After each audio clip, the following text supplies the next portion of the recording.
Estamos iniciando mais um programa Expandindo a Consciência. Um programa que tem por objetivo, através do discernimento, lhe proporcionar saúde e bem-estar. E hoje nós temos uma convidada mais do que especial. Eva Solange, seja bem-vinda. Desde já, muita gratidão por ter aceitado o convite de vir até o nosso programa, né? E te apresente, então, para quem está nos assistindo. Muito obrigada. Boa noite a todos. Então, eu sou Eva Solange, sou psicóloga já há 28 anos, tenho uma trajetória bastante antiga já na cidade, né? E passando pelo abrigo, hospital, sinodal, lar Sagrada Família. E nos últimos 14 anos eu tenho trabalhado basicamente no município de Maratá, em saúde pública e no meu consultório. Então, né? Já deu para perceber que a Eva é mais do que especial para a gente abordar o tema dessa noite, né? Que é o abuso sexual. A Eva, que há muitos anos tem a experiência, né, de ter trabalhado também lá no abrigo, onde sempre houve muitos casos assim. E hoje, então, nós vamos esclarecer um pouco mais desse tema, né, Eva? Como é que a gente poderia hoje, Eva, identificar o abuso? Bem, Juliana, o abuso ele tem que poder ser entendido dentro, né, da violência sexual. A gente tem classificado os vários tipos de violência: violência física, violência doméstica, violência sexual, violência patrimonial, violência moral. O abuso ele vai se enquadrar dentro da violência sexual. A questão do abuso ela é muito grave e é muito séria e compromete a vida psicológica das pessoas ao longo de uma vida inteira. Muito embora o abuso seja frequente e constante desde a história da antiguidade, só que mais recentemente essa tem sido uma questão de saúde pública. O abuso sempre existiu, né? E existe inclusive culturas em que as relações entre pessoas da mesma família são consentidas. No entanto, na nossa cultura, a gente vai categorizar como abuso toda a relação não consentida, né, entre uma pessoa maior, um suposto adulto, ou uma pessoa com uma condição, né, física, econômica ou afetiva de superioridade em relação a alguém que se sente constrangido. Normalmente um imputável, uma criança, um adolescente que estão sob a égide, sob a proteção ou numa relação de confiança com o abusador. A questão do abuso propriamente dito, ele configura uma gravidade psicológica intensa, porque normalmente o abuso é cometido por pessoas da confiança, pessoas das quais as crianças e os adolescentes esperam afeto, esperam têm segurança, esperam afeto, esperam uma troca de cuidado, né? Um cuidado, e isso acaba ultrapassando, né, os limites da integridade física e psíquica de uma criança ou de um adolescente. Uma das grandes dificuldades é a ambivalência quanto aos sentimentos, né? Porque uma criança, um adolescente que é abusado, sempre vai se questionar e vai se culpar, vai sempre se perguntar por que aconteceu comigo e o que eu fiz para que isso acontecesse, em que momento eu desencadeei isso.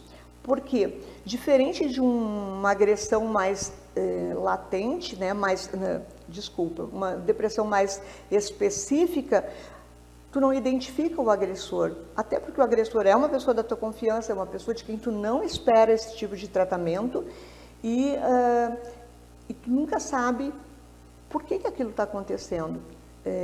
E o abuso, ele sempre vem carregado de uma abordagem, né, de um convencimento para a criança ou para o adolescente de que aquilo não é ruim e que a pessoa está se autorizando a esse direito, né, de realizar tais atitudes com a criança ou com o adolescente. A criança, frente a essa ambivalência, frente a essa dúvida do que é isso que está acontecendo, porque quando é adolescente, já identifica mais o caráter insidioso dessa aproximação, dessa abordagem. Mas uma criança não consegue identificar. Uma criança vai ser colocada no colo pelo pai, pelo padrasto, pelo avô, por uma pessoa da sua confiança. Como é que uma criança vai conseguir imaginar que aquilo é uma situação de abuso sexual?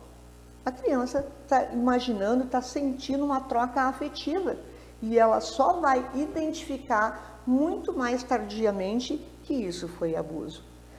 Fica uma dúvida, né? E quando a ação é mais específica do abusador, quando a criança é maior ou adolescente, a criança e o adolescente, eles sofrem com algumas situações que são muito comuns nesses casos. Um é o descrédito da família, porque às vezes a criança e o adolescente manifestam, mas não há uma credibilidade no que a criança ou o adolescente está dizendo, porque como se trata de uma pessoa da família ou uma pessoa próxima, as pessoas imaginam que isso seria impossível de estar acontecendo. E habitualmente, com grande frequência, questionam se a criança está imaginando, se a criança está mentindo, está querendo chamar a atenção, né? Um outro viés do sofrimento intenso dessas situações é a questão da ameaça, né?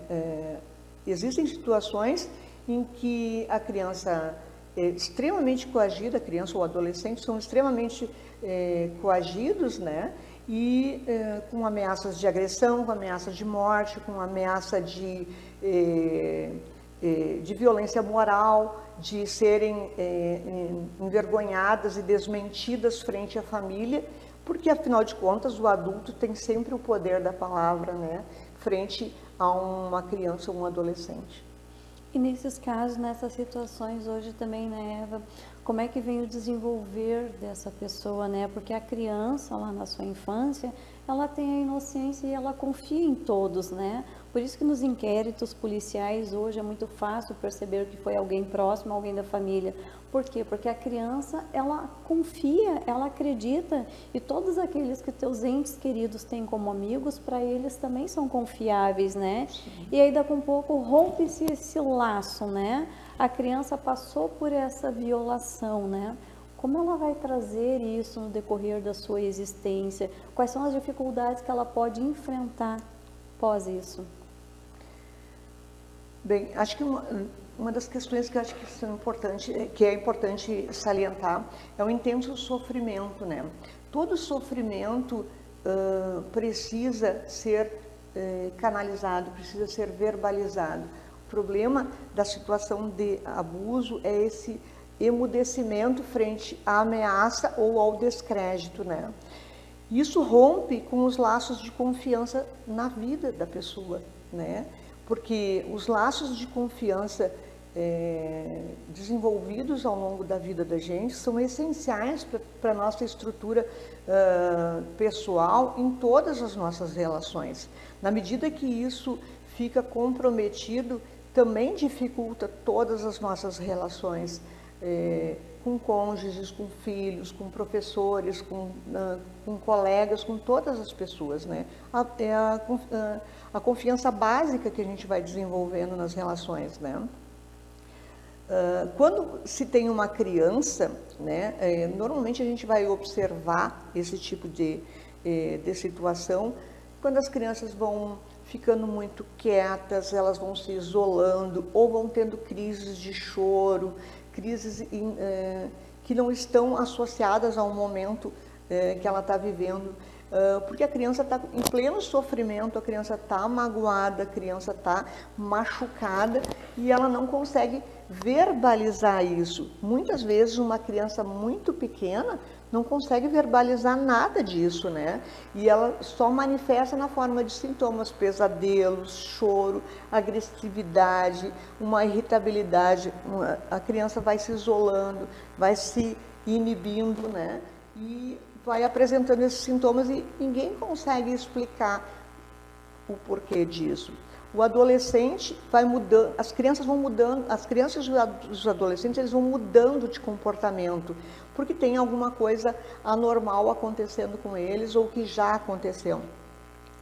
Ao longo da vida, a partir dessa quebra da confiança, quebra também a nossa relação de segurança pessoal, a nossa autoestima fica comprometida porque a gente fica sempre se sentindo envergonhado de si mesmo, porque não consegue identificar a culpa no outro.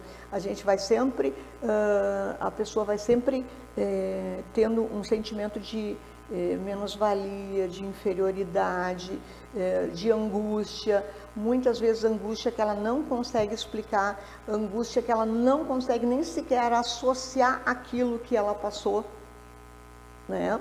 E muitas vezes, exatamente por não conseguir, não ser trabalhado esse sofrimento, pode acontecer que essa pessoa vá, por identificação com o agressor, vai desenvolver relações abusivas, vai entrar em relações abusivas, vai repetir esse padrão, como quem está ocupando esse lugar de quem não merece ser amado, quem não merece ter cuidado, de menos-valia, de inferioridade e de culpa. Então, tu acaba entrando em relações doentias. Aí tu entrou numa questão muito importante também, né? Por exemplo, assim, ó, vamos supor um menino, né? Um menino que foi abusado, ele pode no futuro se tornar um abusador também em questão disso? Pode. Ele pode, se ele desenvolver, né, uma identificação com o agressor, a gente também vai desenvolvendo padrões de comportamento aprendidos, né? E isso pode acontecer sim, porque inclusive a normatização da agressão, da violência, né, acaba reproduzindo a violência nas suas mais variadas manifestações. Outra questão que tem chegado até mim também, no caso, uma criança, um menino abusado na infância, né? Ele pode, no futuro, na adolescência, se tornar um gay? Não. Não. Já houve, inclusive, uma situação em que eu participei, em que se colocava essa questão, inclusive, os meninos sofrem, as meninas sofrem com o preconceito de que menina e mulher provoca, né? E os meninos sofrem exatamente com esse preconceito, com essa pecha de como se os meninos tivessem de alguma forma provocado, né?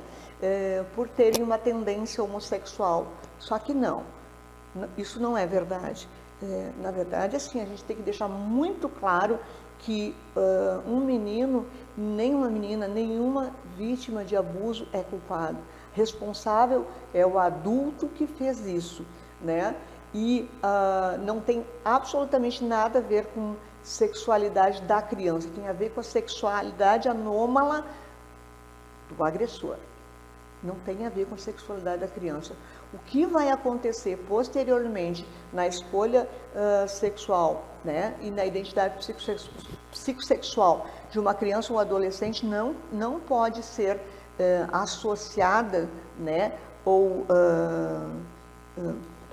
determinada por uma situação dessas. Não. A criança não necessariamente vai desenvolver a homossexualidade. Teve uma situação muito triste que eu acompanhei há muitos anos atrás, num outro município, que imagina uma mãe que tem um menino abusado, né, sexualmente, e ela era uma mulher muito simples, né, mas de uma grandeza, porque ela chorava na medida que o menino ia manifestando e contando o que se passava, e ela abraçava o seu filho e dizia: você é um menino, você não é culpado disso, você não vai nunca pensar que você é responsável por isso. Ele é culpado, o monstro é ele, não é você. E ela insistia persistentemente com aquela criança. É isso, assim, ó, nunca tu vai poder pensar que nunca se deveria pensar, né, que as nossas crianças são culpadas pelo que adultos doentes fazem, né, adultos abusivos fazem. E é bom os pais saberem, né, dessas orientações, porque muitas vezes é tão impactante a notícia, né, que às vezes os pais não sabem como agir naquele momento, como lidar, né? Então, ter esse acolhimento para com essa criança se faz de suma importância, né, para que ele possa então crescer fortalecido. Tem uma situação também, Eva, que eu queria assim, que tem chegado até a mim, né? Por exemplo, assim, ó, um bebê, né? Temos até casos de bebês abusados, né? Quando essa criança é abusada e ela ainda não tem essa consciência porque é um bebê, ela pode ter algum bloqueio no futuro, na adolescência, ela pode ter algum trauma, mesmo que inconsciente? Que é da ordem do inconsciente, a gente não tem como dar conta, né? Sim. Então, nós não temos realmente como dar conta e saber exatamente como isso vai se manifestar numa criança, né, que foi molestada enquanto bebê. Acho que vai depender muito da gravidade disso e da forma como vai circular esse discurso ao longo da vida dessa criança. Porque, por vezes, acontece alguma situação grave como essa e fica circulando esse discurso do que aconteceu. Inclusive, muitas vezes a criança ou a pessoa vai entrar em sofrimento não exatamente por aquilo que aconteceu, mas pelas memórias produzidas pelo discurso vigente, que fica dizendo. É como dizer, tu é isso, tu é aquilo, aconteceu isso contigo por isso, por aquilo. Entende? Ficam reforçando esse acontecimento sem que a criança lembre exatamente daquilo, né? Sem que se tenha uma lembrança. E podem aí também se construir memórias falsas, né? Ao longo da vida da gente.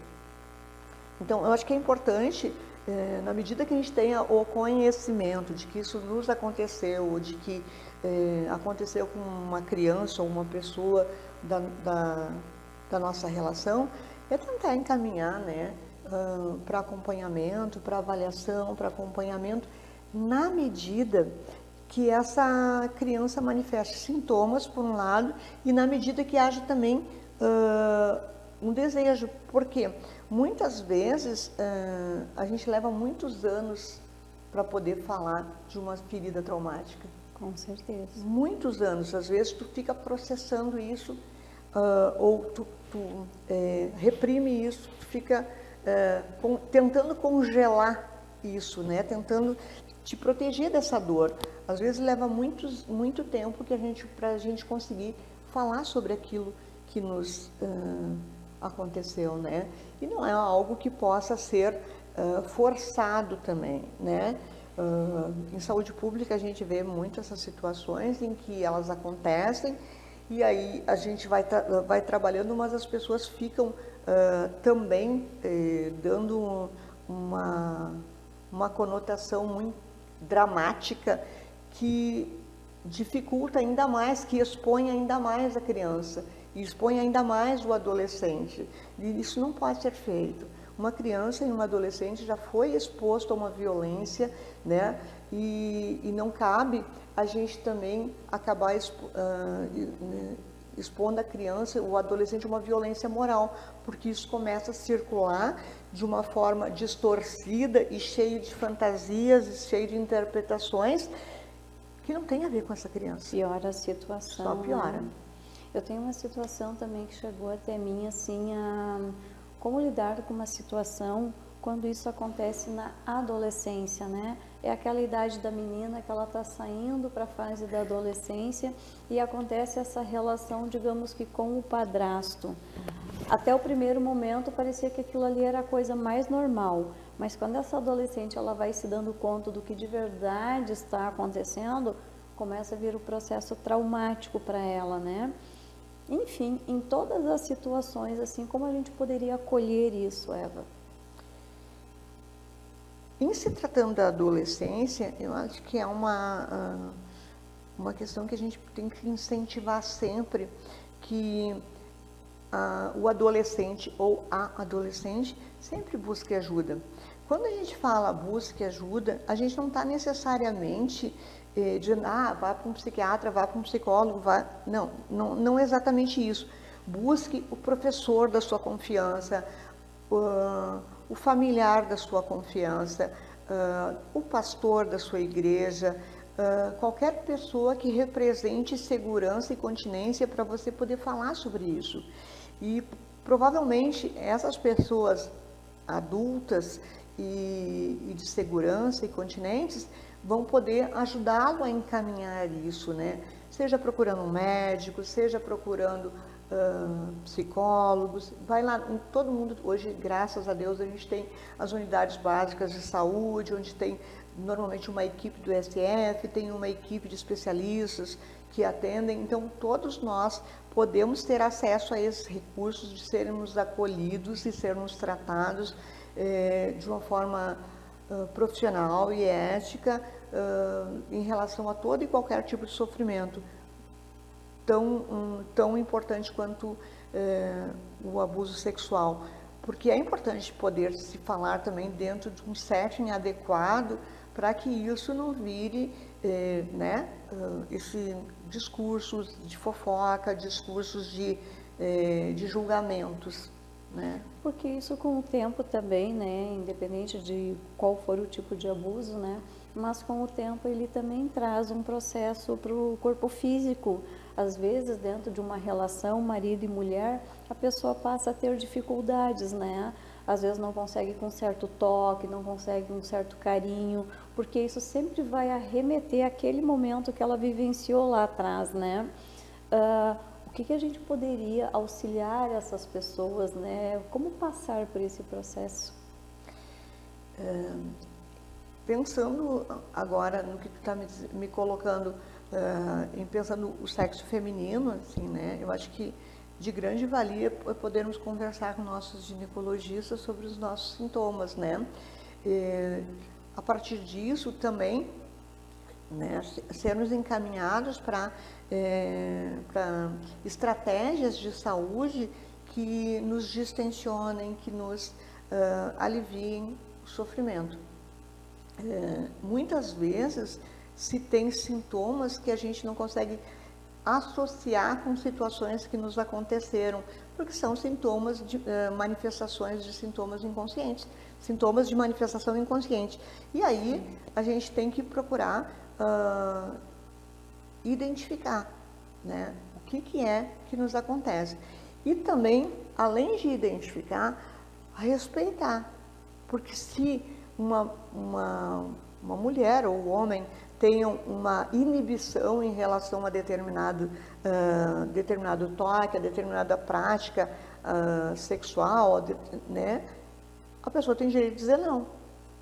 A pessoa tem todo o direito de dizer, isso não é agradável, isso é desconfortável, não quero. Porque ela tem um limite também, né? E naquele momento ela não superou aquilo ainda, né? Ela não consegue ultrapassar esse limite. Então, esse cuidado, esse acolhimento com essa pessoa se faz necessário nesse momento. É importante te colocar assim, ó, que às vezes o abuso não é só na infância ou na adolescência, às vezes é o abuso dentro de uma relação conjugal. Com certeza. Né? Quando a gente vai sendo conduzido para fazer coisas, inclusive, que a gente fica desconfortável, em que a pessoa fica numa situação desagradável e que ela fica se sentindo coagida a realizar essa prática que não é do consentimento livre dela. Então, ninguém pode ser desrespeitado naquilo que não quer fazer, naquilo que não se sente à vontade para fazer, seja dentro de uma relação afetiva familiar, seja dentro de uma relação de namoro, seja dentro de uma relação conjugal, não pode. O limite é para todos, né? Independente da idade. Tanto é que dentro das violências a gente vai classificar a violência doméstica, violência moral, qualquer situação em que a gente seja impelido a fazer coisas que não nos deixam numa condição desconfortável, a gente está sendo sofrendo um tipo de violência, a gente está sendo abusado. às vezes a gente está em relação... É muito comum hoje em dia essa expressão relações abusivas. Relações em que o outro, né, ultrapassa o nosso limite. Às vezes o nosso limite corporal, às vezes o nosso limite financeiro, às vezes o nosso limite moral, o nosso limite físico. Isso eu já não sei se era tão claro lá atrás, né? Mas hoje em dia isso está muito em evidência nas relações, né? Os casais não estão conseguindo se fechar mais a nível desse abuso, né? Porque um sempre quer mais do que o outro e o outro às vezes não tem a possibilidade de avançar esse processo. Então isso dificulta demais as relações, né? Sem dúvida. Eu penso que uma das coisas que mais dificultam as relações é a falta de diálogo, né? A falta de diálogo sobre aquilo que eu posso e aquilo que eu não posso, aquilo que eu quero, aquilo que eu não quero, é fundamental. O problema é que eu vejo mais recorrente é que a gente está todo mundo com muita pressa, depressão, né? Correndo numa loucura geral. E às vezes a gente não para conversar sobre quais são os nossos propósitos dentro de uma relação, quais são os nossos limites dentro de uma relação, o que a gente quer dentro de uma relação. E aí, com grande frequência, pode acontecer de que o outro não consiga ler os meus limites se eu não puder falar sobre ele. Ou que o outro não consiga aceitar os meus limites na medida que eu falo e ele ou ela continua invadindo. A gente precisa dialogar sobre isso, sobre qual é o meu limite, qual é o limite do outro, né? O que eu aceito, o que eu não aceito, o que eu permito e o que eu não permito. É fundamental. Com certeza, né? Então, em qualquer situação hoje, né, seja abusiva ou não, né, o diálogo sempre é a melhor saída, né? Poder ter essa liberdade de te expressar, de dialogar, sempre vai ser o caminho. Sempre. Então, Eva, o nosso programa mais uma vez está finalizando, né? O tempo passa tão rápido. Gostaria então que tu deixasse as tuas considerações finais ao nosso programa. Certo. Em termos de abuso, é fundamental que a gente preste atenção às mudanças de comportamento bruscas de uma criança ou de um adolescente. Ninguém muda do nada, ninguém se transforma do nada, ninguém fica agressivo do nada. Sempre há um dispositivo interno disparando isso, então a gente precisa estar atento. As coisas não caem do céu, elas acontecem exatamente aqui dentro das relações e, por incrível que pareça, de uma forma muito mais comum do que nós imaginamos e exatamente dentro das relações que nós consideraríamos sagradas, relações de família, relações de amizade, relações comunitárias de igreja, né, de religiosidade. Em todo lugar esse tipo de situação acontece, independente da condição social, de raça ou de credo. As coisas estão acontecendo e a gente precisa estar atento a isso. Perfeito. Então, mais uma vez, Eva, muita gratidão, né, por ter se colocado à disposição de vir até o nosso programa, trazer esses esclarecimentos, né, para quem está nos assistindo, tenho certeza que foi de suma importância. E aproveitar a oportunidade, então, também para agradecer aos nossos patrocinadores. São eles que amorosamente nos dão a possibilidade de estar aqui e trazendo esses discernimentos, né? E proporcionando também saúde e bem-estar. Espero que tenham gostado deste programa e até um próximo episódio.